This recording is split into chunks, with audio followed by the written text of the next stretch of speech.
जैसे आप दोनों की समानता की बात करें, दोनों समानता चाहते थे, लेकिन दोनों की समानता की परिभाषा अलग थी, विचार दोनों के अलग हो जा रहे थे। अम्बेडकर ने कहा कि हम सब कुछ गंवा सकते हैं, गांधी नहीं गंवाएंगे। मुसलमानों को लेकर गांधी और अम्बेडकर कैसे थे? गांधी ने तो मुसलमानों की हमेशा पैरवी की, अम्बेडकर का क्या रहा?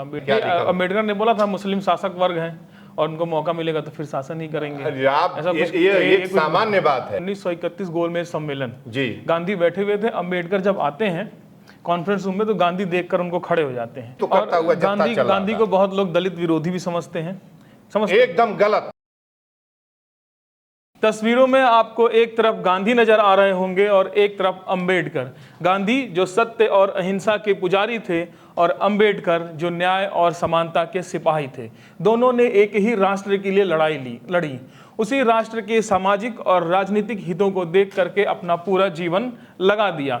इन्हीं की कुर्बानी और इन्हीं के जीवन को हम समझने के लिए इस वीडियो में आए हैं और हमारे साथ मौजूद हैं संपूर्णानंद मल जी। संपूर्णानंद मल जी इतिहास से पोस्ट ग्रेजुएट हैं और इसके बाद पीएचडी भी हैं दिल्ली यूनिवर्सिटी से, आप इतिहास से ही। तो सर बहुत बहुत स्वागत है। पहले इस तस्वीर को हम दिखा देते हैं। इस तस्वीर में आप गांधी के पीछे एक छवि देख रहे होंगे अम्बेडकर की, और अम्बेडकर के पीछे छवि देख रहे होंगे गांधी की। इसी पे हम चर्चा करेंगे कि कैसे अम्बेडकर में ही गांधी हैं और गांधी में ही अम्बेडकर हैं। आज की चल रही राजनीति जैसे चल रही है और इस राजनीति ने एक कंसेप्ट बना दिया है कि गांधी अलग थे, अम्बेडकर अलग थे, दोनों के विचार अलग थे, दोनों में मतभेद था। तो आज हम ये चीज़ समझेंगे। सर पहले तो स्वागत है। और एक चीज़ बताइए, क्या वाकई गांधी और अम्बेडकर में बहुत ज़्यादा मतभेद था, सिर्फ विचारों का मतभेद था, या दोनों एक दूसरे के ही बिल्कुल पूरक थे? वेलकम भारत एक नई सोच के एडिटर विजेंद्र की और पल्लवी की। ये सवाल आपने ऐसे वक्त पर किया है और आप इसमें वर्सेस लगा हुआ है, बी यहाँ किए हैं वर्सेस, और गांधी वर्सेस जैसे दोनों के बीच कोई राइवलरी हो या कोई अंतर आप डिफरेंट करना चाहते हो। आज़ादी की लड़ाई लड़ी गई और गांधी और अम्बेडकर में फिजिकली बायोलॉजिकल देखें तो 30 से ज़्यादा बरस, 31 बरस का लगभग अंतर है। 1891 में अम्बेडकर पैदा हुए थे और गांधी 69 में पैदा हुए थे, 1869 में। तो मुझे लगता है कि 32 साल का फ़र्क है, बायोलॉजिकल फ़र्क है। और जब हम विचार तो अभी छोड़ दीजिए, विचार तो हम आज डेवलप किए हैं और आज की परिवेश में एक धारा आज बह रही है। आज ये सवाल जिस दर्शक ने किया था, जिसने देखी थी तस्वीर ओपनिंग में कि आप दोनों को एक साल लेकर चल रहे हैं, ये एसिमिलेटिव नेचर ऑफ जो इंडियन कल्चर है, जो सम्मिलन का उसका एक दृष्टि है, ये आपकी दृष्टि है। और मैं समझता हूँ कि जो भी कृषक समुदाय, जो गरीब समुदाय है, जो एक मास भारत का है, जो ठीक है ना, ट्रेडिशनल है, उसके जेहन में जो नॉन पॉलिटिकल है, पूरी तरीके से नॉन पॉलिटिकल, जो नॉन पॉलिटिकल है, वो चालबाजी वाली मैं नॉन पॉलिटिक्स जब कह रहा हूं तो मैं एक बिना किसी चालबाजी, बिना कास्ट बेस्ड, बिना रिलीजन बेस्ड पॉलिटिक्स की बात कर रहा हूं। तो एक पूरा जो समुदाय, चाहे वो आपकी एज का व्यक्ति हो, चाहे वो मेरी उम्र का हो, चाहे वो 80-90 की उम्र का हो, वो गांधी और अम्बेडकर को अलग करके नहीं देख सकता। अभी मैं उस बिंदु पर आऊँगा कि बताऊँगा कि हिंदुस्तान की, और आपने जो टॉपिक रखा है ना, मैं डॉक्टर संपूर्णानंद मल, गूगल मुझे गांधी कहता है, पूरी दुनिया गूगल को गांधी, मुझे गांधी के रूप में जाना जाता है। लेकिन आज हमारे हृदय का, मैं जैसे गांधी कहा करते थे ना कि मेरे एक हृदय में एक तरफ मुसलमान रहता है, एक तरफ हरिजन कहा करते थे, जिस पर काफी आपत्ति थी लोगों को, शब्द से आपत्ति थी।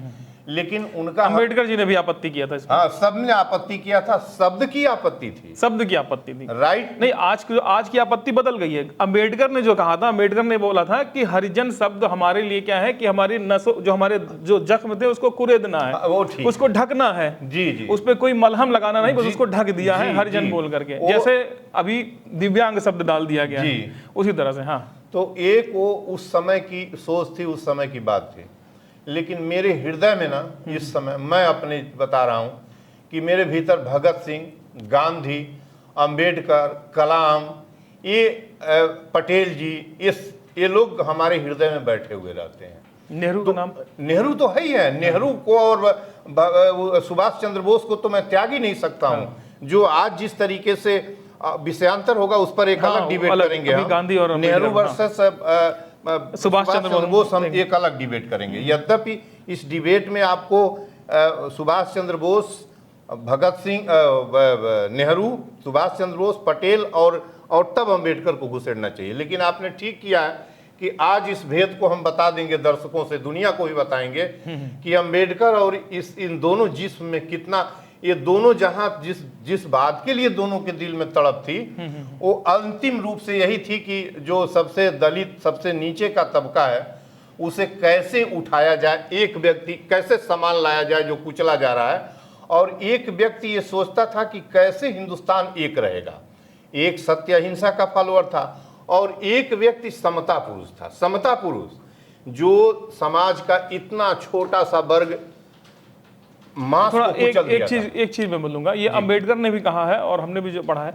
गांधी जो मानते थे, गांधी वर्ण व्यवस्था के खिलाफ नहीं थे, छुआछूत के खिलाफ थे। हम आते हैं, अंबेडकर की बात आप कह रहे हैं, जो जिस वर्ण व्यवस्था और कास्टिज्म की बात करके, हालांकि बाद में वो अंबेडकर से प्रभावित होकर के ये चीज अंबेडकर की माना उन्होंने। तो पूना में ही गांधी भी सरेंडर किए, अंबेडकर ने भी सरेंडर किया। जब गांधी के सामने अंबेडकर पूरी वर्ण व्यवस्था के ही खिलाफ थे, है ना। तो ये दोनों में अंतर है। हर कोई सोच वाला आदमी, देखिए मैंने बोला ना कि 31 साल का अंतर था। मैं ये कह रहा हूं, अंतर था जहां आप जिस जैसे आप दोनों की समानता की बात करें, दोनों समानता चाहते थे, लेकिन दोनों की समानता की परिभाषा अलग थी, विचार दोनों के अलग हो जा रहे थे। गांधी ने अपने एक भाषण 1900 समथिंग या 18 में एक भाषण दिया था, उनमें उन्होंने बाकायदा कहा था, ये मैंने पढ़ा था एक किताब में, कि वर्ण जो है, वर्ण व्यवस्था होनी चाहिए, छुआछूत से हमें परहेज करना चाहिए। देखिए ऐसा है, हालांकि बाद में आगे ये मैं आपको वही बताने की कोशिश कर रहा हूं कि ये टाइम फ्रेम का फर्क है। आज जिस वर्ण व्यवस्था को और कास्टिज्म की बात कर रहे हैं, आज वो अपने इस घृणित क्लाइमेक्स स्टेज पर पहुंचा है कि हर आदमी उससे परेशान नजर आ रहा है। जो व्यक्ति वर्ण व्यवस्था वाला था वो भी कहीं ना कहीं छोटे से वर्ग, जो थोड़े से लोगों को छोड़ के जो वर्ण और जाति और रिलीजन का इस्तेमाल पॉलिटिक्स में कर रहे हैं, इनको मैं किनारे कर रहा हूं। आज स्थिति यह आ गई है, तो एक किस चीज का होता है, इतिहास हमेशा समय और स्थान के संदर्भ में बदलता रहता है। 30 बरस का दोनों के बीच गैप चल रहा था और अंततः जिस स्टेज की बात आप कर रहे हैं, जिस स्टेज की बात कर रहे हैं, वो स्टेज 33-32 में आकर, मैं इधर उधर न जाकर आपको समझाने के लिए मैं सीधे 32 पर आता हूँ, ज्यादा नहीं जाना चाहता। 32 मतलब 1932 की 32 कम्युनल अवार्ड की बात पर आता हूँ। रेमजे मैकडॉनल्ड का 3rd राउंड टेबल कॉन्फ्रेंस समाप्त हो चुका था और कम्युनल अवार्ड उसने एक्सेप्ट कर लिया था, और गांधी जी ठीक उसके राउंड टेबल कॉन्फ्रेंस कंक्लूड हुआ और पूना में उन्होंने सेंट्रल जेल में सत्याग्रह स्टार्ट किया। स्टार्ट क्यों किया था कि कम्युनल अवार्ड में बात ये हुई थी कि निर्वाचन क्षेत्र और निर्वाचक मंडल दोनों सेपरेट होगा। आप सोचने की कोशिश करिएगा, और 80 सीट इनको दिया जाएगा। 80 सीट पर ये अपना कैंडिडेट खड़ा करेंगे और दूसरे लोग मतदान नहीं देंगे, निर्वाचक मंडल अलग सेपरेट बनेगा। एक बड़ा डेंजरस बात थी। जी। वो पूरी तरीके से वो पूरे देश को इस तरीके था बट ही जाता आदमी, जब एक ही पड़ोसी हमारा वोट देगा हम नहीं देंगे तो स्वाभाविक है कि हम उससे डिटैच रहेंगे, चाहे वो जो भी हो। तो एक उसने कम्युनल अवार्ड जो चाहता था, जो ब्रिटिश चाहता था। अंबेडकर भी तो यही चाहते थे। नहीं, नो अंबेडकर ये बिल्कुल, वो अभी तो मैं यही तो बता रहा हूँ। अच्छा। चाहते तो थे, लेकिन ठीक है उसी पीक पॉइंट पर क्या अंबेडकर यही चाहते थे। 80 सीट पर बात हुई थी कि 80 सीट, मैं जो कह रहा हूँ इतिहास के पन्नों की बात कर रहा हूँ। हाँ। सामान्य व्यक्ति जो पढ़ेगा वो समझेगा। और आज जो नगाड़ा बजा दिया गया है अंबेडकर वर्सेस, वैसे ही दूरी क्रिएट कर दी गई है। डे बाय डे दूरी क्रिएट होती जा रही है। हमारी एजुकेशन बन रही है, हम समृद्ध हो रहे हैं, लेकिन हम ऑन द बेस जो है कास्टिज्म और रिलीजन दोनों के आधार पर हम बिल्कुल बंटते चले जा रहे हैं, और ये पॉलिटिशियन बांट रहे हैं। तो अंबेडकर वही चाहते थे। अंबेडकर स्वीकार करके आए थे लंदन के राउंड टेबल कॉन्फ्रेंस में। वो अंबेडकर की सहमत से हुआ था, जिसमें गांधी जी नहीं गए थे। तो जब वो 32 कंक्लूड हुआ, जब इन्होंने जेल में सत्याग्रह स्टार्ट किया, वो 32 महीने से 1 महीने से ज्यादा सत्याग्रह चला, गांधी के मरने की स्थिति आ गई। हाँ हाँ तब किसी ने अम्बेडकर से पूछा तो अम्बेडकर ने कहा कि हम सब कुछ गंवा सकते हैं, गांधी को नहीं गंवाएंगे। ये अम्बेडकर ने तब गांधी से बोला था उस समय। ये जो है ये बात हुई, और ये बात इतनी बड़ी हुई कि गांधी को जब ये मैसेज गया तो गांधी कन्फेस किए, कहे कि नहीं हम तो समझौता जो कहेंगे उस पर हम राजी होंगे। फिर वो सब टूट गया और सेपरेट निर्वाचन से सेपरेट माने सीट आरक्षित हो गई। हाँ हाँ वो जबरदस्त जो गुने की हो गई, लगभग 80 सीट थी, अब 147 हो गई। जी जी। तो वो भी राजी हुए और ये राजी हुए। अम्बेडकर ने उसमें बोला था कि अभी आपको राष्ट्र की ज्यादा जरूरत है, इसलिए अनशन तोड़िए, मैं जो है इसको अभी विड्रॉ करता हूं। उसके बाद गांधी ने जो आप रिजिड हो रहे हैं, वो रिजिडिटी, जो रिजिडिटी आप कह रहे हैं, और अभी दर्शकों को बता दें कि ये जो उस समय जो पूना पैक्ट में हुआ वो अभी जाकर के वाकई जो है वो बहुत सही साबित हुआ, क्योंकि पाकिस्तान में सेपरेट इलेक्टोरेट का कंसेप्ट है हिंदुओं के लिए, और वहाँ हिंदुओं की जो दशा है वो किसी से छिपी नहीं है। आप सुने मतभेद और हिंदू और मुस्लिम में पाकिस्तान में बड़ा हुआ है। गांधी धारा दूसरी थी, गांधी सत्य, अहिंसा और हिंदुस्तान की एकता, किसी भी एकता, इसलिए कि एकता किस पर डिस्टर्ब हो रही थी, हिंदू मुसलमान को लेकर हो रही थी। क्यों कि 1908 में मुस्लिम लीग की स्थापना के साथ एक काउंटर रिएक्शन स्वरूप हिंदू महासभा बन गया था। हिंदू महासभा नाम ही हिंदू महासभा था, वो मुस्लिम लीग था, हिंदू महासभा।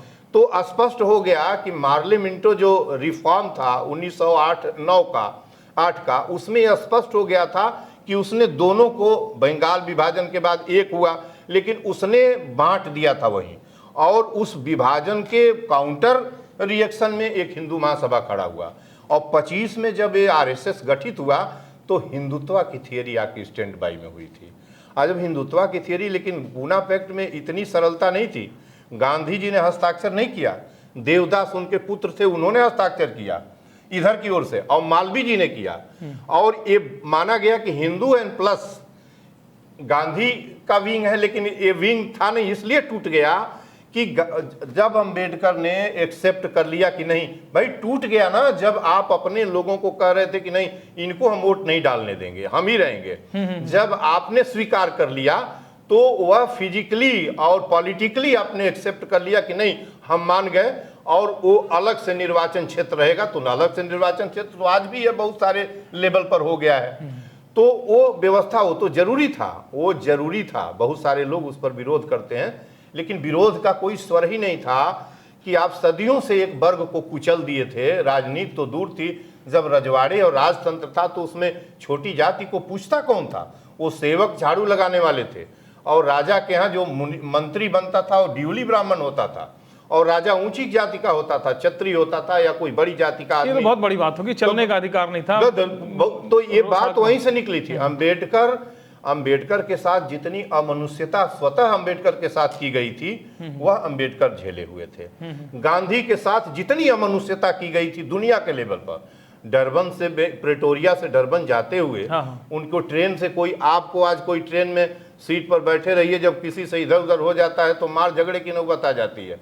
आप सोचिए कि अंधेरी रात में स्टेशन पर गाड़ी रुके और एक गोरा वर्ग एक काले वर्ग को, ऐसे व्यक्ति को गिरा रहा था जो शायद दुनिया का सबसे बड़ा महान व्यक्ति बनने वाला था, उसको गिरा दिया। तो गांधी ने, आज भी उस रेलवे स्टेशन में तस्वीर लगी है, गांधी ने तय कर लिया था कि हम ब्लैक की जो ब्लैक के प्रति नफरत है श्वेत चमड़ी वालों में, इसको जिंदा नहीं रहने देंगे।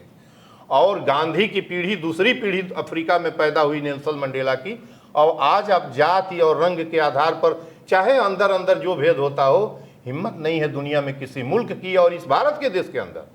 तो ये अम्बेडकर जो आप जिस तरीके से हम रेखा खींच के आज खड़े हुए हैं, और अभी भी दलितों को छोटी समूहों में जो आप कहे हैं ना कि वर्ण व्यवस्था के पक्षधर थे या विरोधी थे, और ये इस तरह से जो जिस लेवल पर आप सोच रहे हैं, ये पिला ये हम लेवल, ये गांधी ने दिया गया था, वो बोला था ना। मैं तो ये भी बात कर रहा हूँ कि बाद में उन्होंने कन्फ्रेंस किया कि अम्बेडकर से प्रभावित होकर के उन्होंने अपने विचारों को बदला। हाँ चलिए, एक चीज और समझेंगे कि मुसलमानों को लेकर गांधी और अम्बेडकर कैसे थे। गांधी ने तो मुसलमानों की हमेशा पैरवी की, अम्बेडकर का क्या रहा? अम्बेडकर कहाँ, कब अम्बेडकर को, जो आप एक आध जो नफरती लोग जो आता है पोस्ट इसमें कि अम्बेडकर ने क्या लिखा, अम्बेडकर ने बोला था मुस्लिम शासक वर्ग हैं, और उनको मौका मिलेगा तो फिर शासन ही करेंगे। अरे आप ऐसा कुछ ये एक कुछ- सामान्य बात है, ये सामान्य बात है कि रूलिंग क्लास जब उन्हीं से वही शासक थे। जब अंग्रेज आए तो थे, देखिए जब मुसलमान भारत में आए तो यहाँ सत्ता किसके हाथ में थी? राजपूतों के हाथ में थी। तो राजपूतों से मुसलमानों ने इस देश पर कब्जा कर लिया। आप समझने की कोशिश करिए। आज जब अंग्रेज आए तो इस देश पर मुसलमानों की सत्ता थी। मुसलमानों से अंग्रेजों ने गुलामी ले ली, गुलाम बना दिया भारत को। तो वो तो था ही कि जो डोमिनेंट है, जो रूलिंग क्लास है, जब आजादी मिलेगी और यदि कोई एक नया कानून ऐसा न बने कि इनको रोका जाए तो ले ही लेगा। वो एक सामान्य बात थी, वो नफरत की बात नहीं थी। आप अरे यार नफरत होता तो ऐसा नहीं, दुनिया हम का- ये समझाने की हम ऐसा अपने दुनिया का संविधान लिखा जाता। हम वर्ग के हिसाब से अपने दर्शकों को भी समझा रहे हैं अपने दर्शकों के ही बताइए संविधान वर्ग बनाइए। और राजनीति के हिसाब से अलग अलग चेहरा बना दिया गया है अंबेडकर नहीं, और कोई गांधी चेहरा का। नहीं है। आप अंबेडकर को समझना है तो दुनिया के लोगों से पहले जो हिंदुस्तान का छोटा आदमी गरीब है जो इस वीडियो को देख रहा है, उस सभी को बताता हूं कि तुम संविधान को समझना। एक ऐसा ग्रंथ अंबेडकर ने, अभी मैं बोल ही रहा था कि 450 लोग संविधान सभा के थे, 300 कुछ थे, 70-80 तो स्टेट्स के उसमें मेंबर थे जो मुंह बंद रखते थे। वो केवल जाते थे और राजशाही साहिब से चले आते थे। चीज को समझें क्या, गांधी ने बोला था कि भारत देश का संविधान जो लिखेगा वो कोई दलित वर्ग का ही लिखेगा, और दलित वर्ग में सबसे बुद्धिमान, वैसे दलित क्या पूरे भारत में बराबर तो कहा करते थे कि सबसे मेधावी व्यक्ति हमारे अम्बेडकर हैं। तो वो तो था ही, और क्या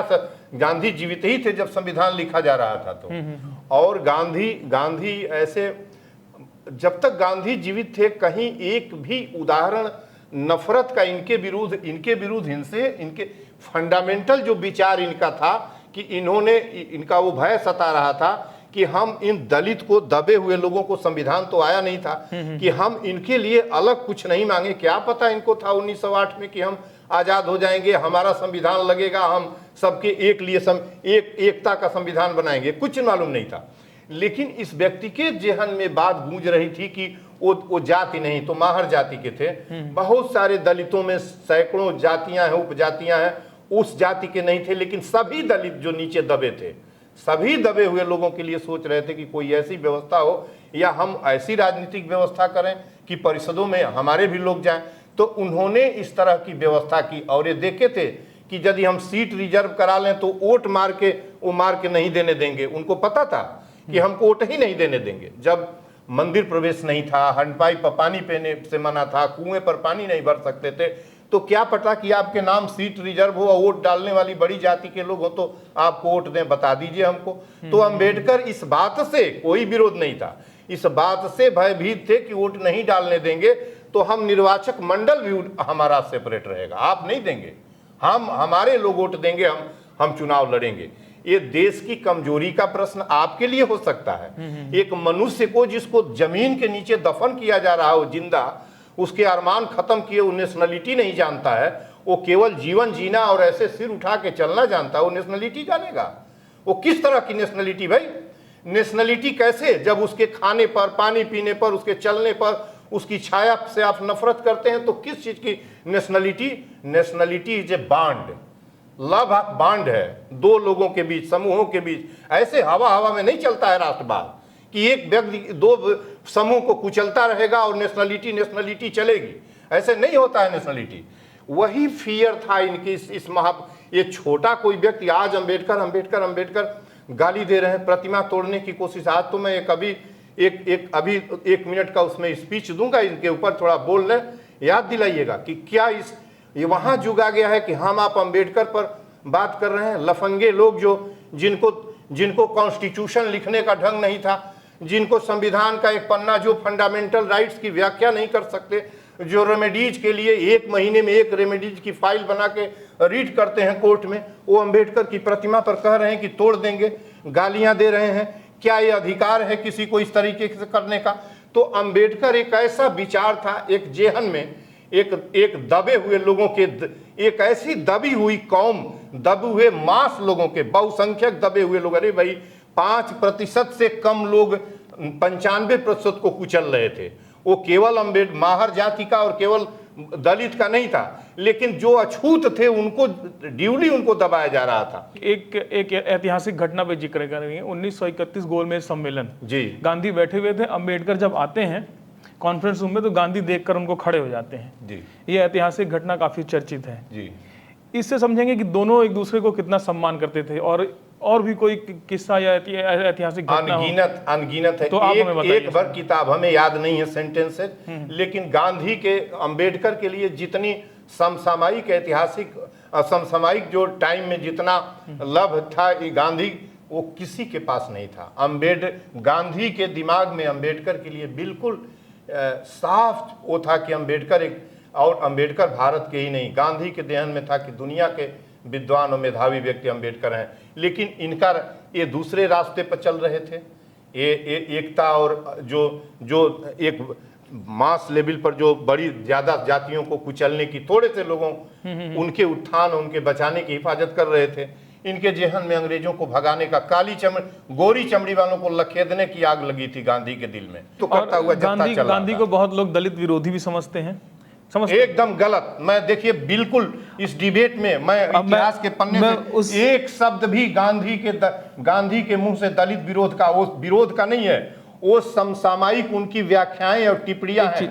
किसी कीमत पर गांधी विरोध का। गांधी जब भारत आए तो उन्होंने देखा कि भारत की बहुत बड़ी आबादी है जो कपड़ा भी नहीं पहन पाई, तन ढकने के लिए वस्त्र नहीं है। ये देख करके गांधी ने अपने वस्त्र त्याग दिए। विरोध कैसे हो सकता है? तो वो दलित विरोधी कैसे हो सकता है? दलित विरोध, तन वस्त्र, अपने तन को ढकने के लिए वस्त्र किसके पास नहीं था? ये कोई नहीं, दलित और गरीब के पास वस्त्र नहीं था, उनके साथ गांधी खड़े हो रहे। मैं वही कहना था, जो लोग अगर गांधी को इस नजरिए से देखते हैं कि दलित विरोधी हैं, उनको मैं ये बताना चाहता हूँ। अच्छा, अंबेडकर को बहुत लोग हिंदू विरोधी भी जानते हैं। देखिए हम बता दें, हिंदू विरोधी गांधी को भी कहते हैं। नहीं, हिंदू विरोध तो मैं करता हूँ कि जिस हिंदुइज्म की फिलॉसफी और थियरी का फाउंडेशन 1920 के बाद हो रहा था और 25 के बाद हो रहा था आरएसएस के गठन के बाद, मैं उसका आज विरोधी हूँ। मैं तब से विरोधी हूँ। मैं उस हिंदुत्व का सबसे आज जो विभत्स चेहरा हो गया है, उसमें हिंसा जो वायोलेंस है उसके नाभिक नहीं, उसकी बात नहीं, नहीं, उस समय गांधी को नहीं, उसी मुस्लिमों का बहुत बड़ा, तो इसलिए इनको हिंदू विरोधी का थप्पा लगा दिया। और अंबेडकर पे इसलिए लगा है क्योंकि जब तक वो धरती, और अंबेडकर ने तो बहिष्कार किया ही हिंदू धर्म का, तो दोनों को हिंदू विरोधी कहा जाता है। आप देखिए, इसलिए ना कहिए कि ये किसी का विरोध नहीं कर रहे थे। मुसलमानों के प्रति जो आप नफरत थी या छूत था, उस समय से ही गांधी एक ही वाक्य कहते थे कि मैं एक तरफ हरिजन रहता, एक तरफ मुसलमान, मैं इन दोनों के बिना जीवित नहीं रह सकता हूं। ये गांधी का वाक्य है। और ये समता पुरुष थे। ये देखना ही नहीं चाहते थे कि मांस को छोटा सा वर्ग समूह जब कुचले, दबाए, उसको पानी न पीने दे, उसको चलने देने, उसकी छाया से नफरत करे। आप ये समझ नहीं रहे हैं कि आज से 75 साल बाद पहले कितनी नफरत इन दोनों महापुरुषों के दिल में किस तरह से लगी हुई थी। एक लगा हुआ था, उसका आग नहीं जल रहा था जब आधी रात के अंधेरे में एक स्टेशन पर जहां बत्ती नहीं थी, जहां लाइट नहीं जल रहा था, इतिहास के पन्ने में है लालटेन की कोई एक रोशनी आ रही थी, वहां इनको उठा के गिरा दिया गया। आप समझ नहीं रहे हैं। आपको कोई एक तमाचा मार दे तो जीवन भर आपको याद रहेगा।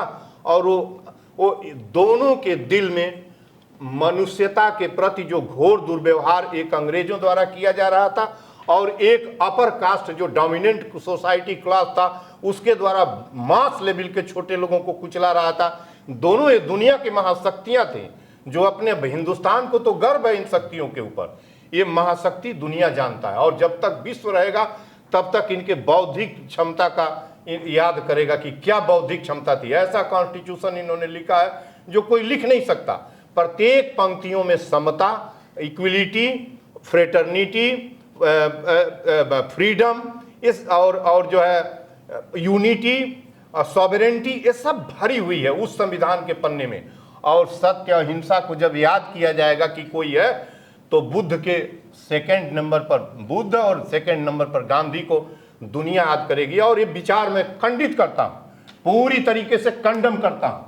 किसी भी श्रोता के प्रश्न का उत्तर मैं देने के लिए हमेशा डिबेट में तैयार हूं। जब कोई एक पंक्ति दिखाएगा इतिहास के पन्ने में कि दोनों एक दूसरे से किसी तरह नफरत करते थे या इनका ये विरोध करते थे या इनका ये विरोध करते थे, कैनवास थे, दुनिया के पर्दे पर दोनों समान समय में, कहिए कि 19वीं 20वीं सदी के 50 साल तक दुनिया के सबसे बड़े जो फिगर विश्व की पर था वसुंधरा पर, वो दोनों शख्सियत भारत में थे और आज़ादी की लड़ाई लड़ी जा रही थी। एक गुलामी से मुक्ति के लिए अगुवाई कर रहा था और एक उस सनातन और सदियों से चली आ रही थी दलित दमन के विरुद्ध एक आग अलग जगाए हुए था, एक मास लेवल चल रहा था। और एजुकेशन ज्यों-ज्यों बढ़ती गई, ज्यों-ज्यों आगे बढ़ता गया, ये कारवा त्यों-त्यों जो हमारा जो विभेद है, विषमता है, जो सामाजिक बुराइयां थीं, वो धीरे धीरे समाप्त होती गईं। और अंत में जब संविधान लिखा गया, इतनी पंक्तियां हैं संविधान की कि ईमानदारी से उनका पालन किया जाए तो एक विषमता, एक कोई बुराई नहीं रह जाएगी। अंग्रेज जाति के हिसाब से शोषण थोड़ी ना कर रहे आप थे। नहीं समझ रहे हैं। अंग्रेजों ने वर्ण व्यवस्था के साथ शोषण थोड़ी ना किया कि तुम दलित हो, तुम्हें चाबुक से मारेंगे, तुम पानी न पियो, तुम छू नहीं सकते हो। शोषण का इतना छोटा रूप कह रहे हैं। नहीं, वो बहुत बड़ा रूप है। कैसे आप उसको छोटा रूप कह सकते हैं? नहीं, शोषण को ग्राउंड ऑफ सोशलिज्म एक दमन हो रहा था और एक दमन फिर ना सोशल इकोनॉमिकली भी हो रहा था किसी और सुनिए, इकोनॉमिकली कैसे? आपको किसी को कमाने का अधिकार नहीं था, कोई अपना व्यवसाय नहीं कर सकता था, एक ही वर्ग को व्यवसाय करने का अधिकार था।